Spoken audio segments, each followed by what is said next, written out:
This tutorial is something all watercolorists need to try. I guarantee that with regular brush stroke practice, you will gain the skills and brush control that you need to take your watercolor paintings to the next level. As most of you know, I just launched my second batch of Craftamo brushes, and because many of you bought these brushes recently, or maybe even the first time around, I thought it would be fun today to practice some of the awesome brush strokes that these can do. Now, if you didn't buy a set, no worries. This is still excellent brush controlled practice that is guaranteed to help you become a better artist. So go grab your watercolor supplies and let's get started. Now, besides watercolor paints, a paper towel, and water, we do need watercolor paper, and then of course some brushes. And as I said, I will be using my Craftamo set today, but you can pull out whatever you have available. Let's start with the number 10 round first. And as a side note, I will leave information, details, and links to all of the products you see me using today, including a few of my brush sets that are still available, listed in the description of this video if you're interested. So obviously a larger brush is great at making nice broad brush strokes and covering a lot of space. So let's give some large petal shapes a try using just a few strokes of the brush. Now you can of course use any color you want. I'll be using a light watered down Quinacridone rose. Basically all you need to do is start each stroke out with just the tip of the brush, then push down and pull out to make it broad in the center. I like to curve them a little bit to help create this sort of look of a petal. I'll just start with one side and then add in the other, maybe filling in any empty space in the center. I can usually do this petal shape in just 2 or 3 strokes, but every once in a while I will touch it up just a little bit to make sure it's got the shape and look I want. I'll paint 5 of these petals on this flower and then take just a touch of darker pink and add that to the very center of the flower while the paint is still a little bit wet, and then let that color blend in just a little bit to give it some extra dimension. These brush strokes can make some very easy, very simple, but also very pretty little flowers. And really, you can use any size of round brush to do this with. It will just change up the size of them.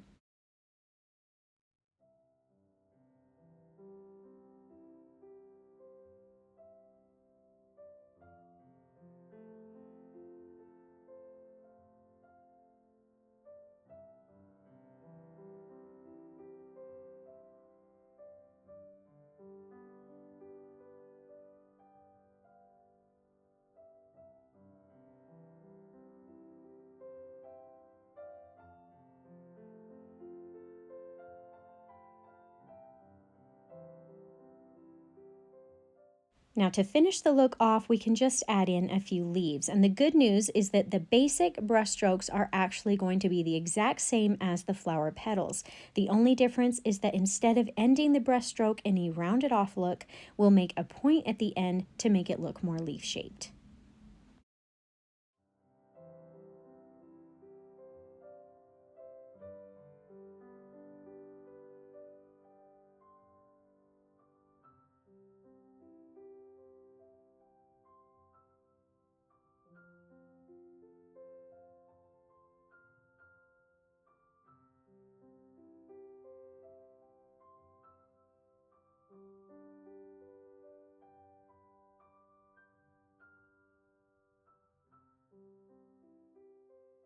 I'll just add a little bit more dark pink into the centers of the flowers to finish this look off.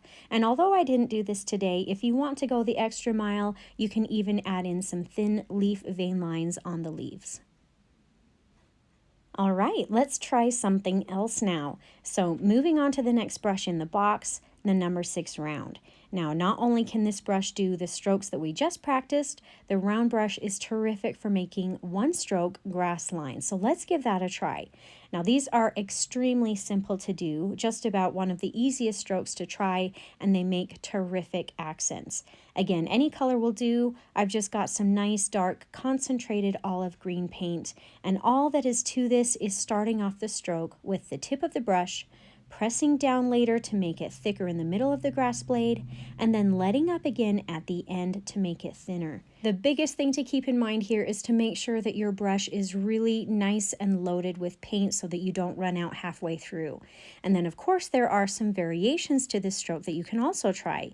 Bending them in different directions, using different colors, playing around with the length of the stroke, and even making them more smooth and flowy in the look, or you can make them a little more organic looking and add some bumps in there like I'm doing today. This is especially great if you don't feel like you have a steady hand.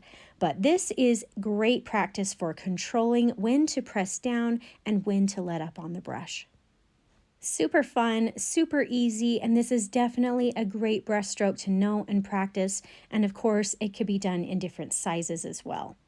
All right, moving on to the next brush, let's pull out an angle brush next.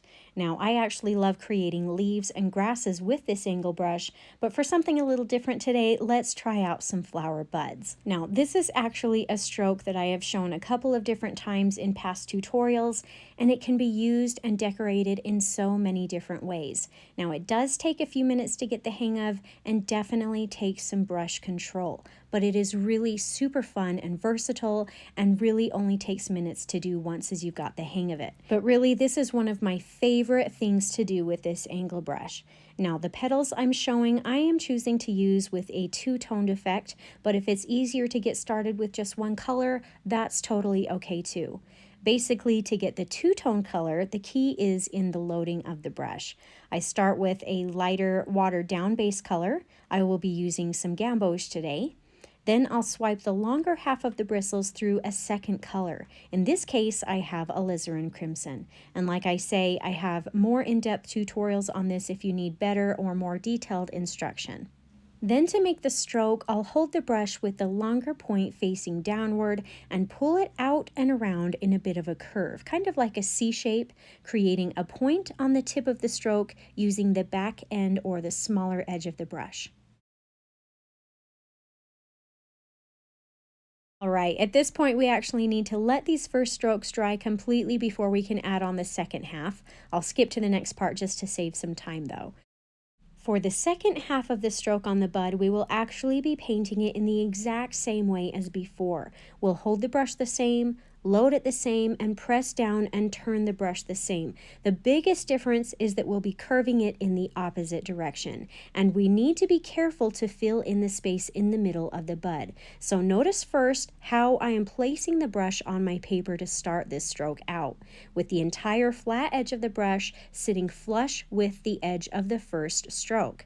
Then as I pull out the brush, I am keeping the small end of the brush following along this line, while the longer end of the brush is what turns and pivots slightly as I move.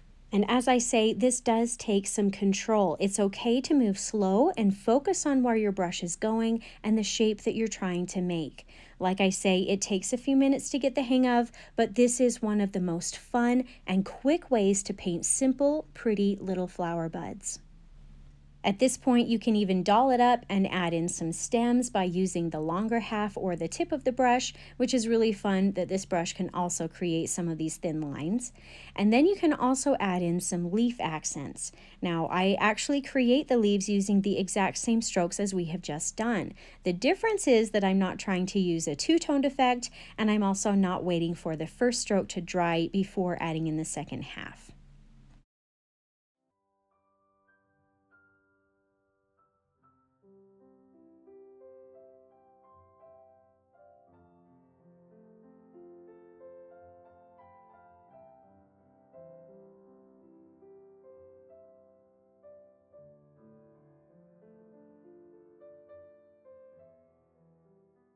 Now, to easily turn these buds into rosebuds, we can even add in some greenery around the base of the buds by basically just placing the flat edge of the brush on the paper with the longer end facing downward, and then just pull out and maybe up slightly on the brush.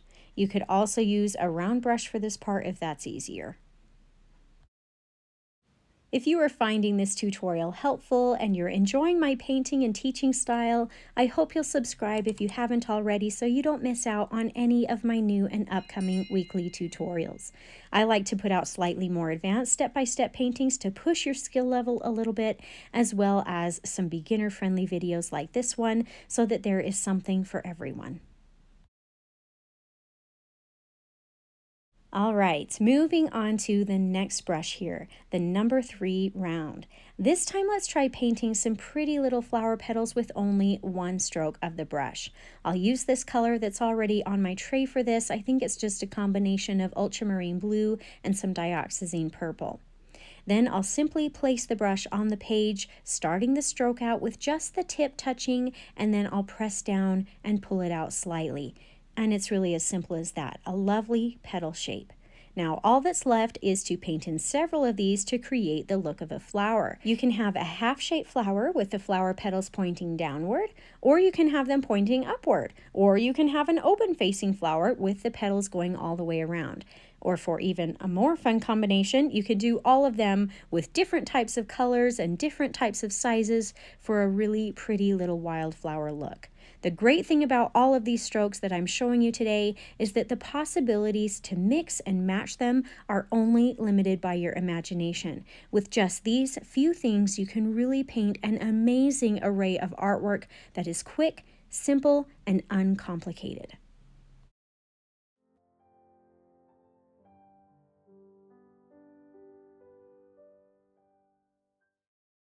Now to finish these flowers off, we can add in some dots of color at the centers of them. I'll just use some green today, and then I'll also add in some thin stem lines as well.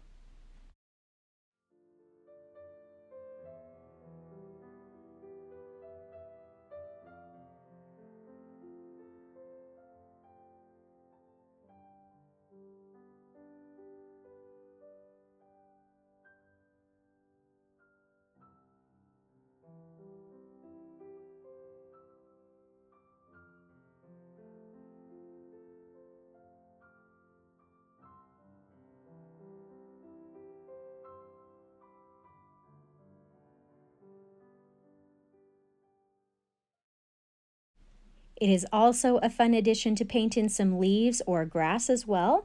I think I'll try some more of a grass-like leaf shape using the grass stroke that we did earlier in the corner of the page using the number 6 round. These are just going to be a little bit shorter, a little thinner, and maybe more smooth. And of course, these little flowers can be done in any size of round brush as well. It just changes what size they are. There really are a lot of possibilities here. All right, for the last brush I'll show off today is this number 1 rigger. And you might be wondering, what good is this brush really? What can we paint with this? And you might be surprised. I love using this brush for thin stem lines or leaf or petal veins. It's thin, it's small, and it is so easy to use for things like that. So using its strength, let's try painting some lovely, thin, whimsical looking branch lines. I'll just use a mixture of burnt umber and ivory black for the branches here. I'll roll the bristles around in the paint so that it's nice and loaded. Sometimes people just dip the tip of the brush in the paint and then they wonder why the stroke doesn't go very far. So loading it correctly is key. And then I like to start these strokes out at the bottom of the branch or the line first, because not only is there more paint in the brush at the beginning, which naturally creates a thicker line, but we also tend to press down a little harder when we first get started too. Then as we move out, we can do it a little quicker and let up on the brush, which creates more of a thin line later on. You can paint these branches really in any way that you want. The key point to this is just to get used to creating nice, steady, thin lines. Get a feel for how the brush works. I'm going to make the ends of these little twigs more curled at the ends just for some fun and to give it an extra whimsical feel. In fact, this idea of creating twigs or even whimsical twigs can be used as a terrific little accent in any painting and can easily be combined with any of the other brush strokes that we've already tried out today. Now to just add a little something extra here, I'll take a touch of that brown color and add in some bumps or knobs along the lines, which make them look a little bit more twig-like. Then if we take just a touch of light green paint, we can also add in some small, cute little leaves here and there to really finish this look off.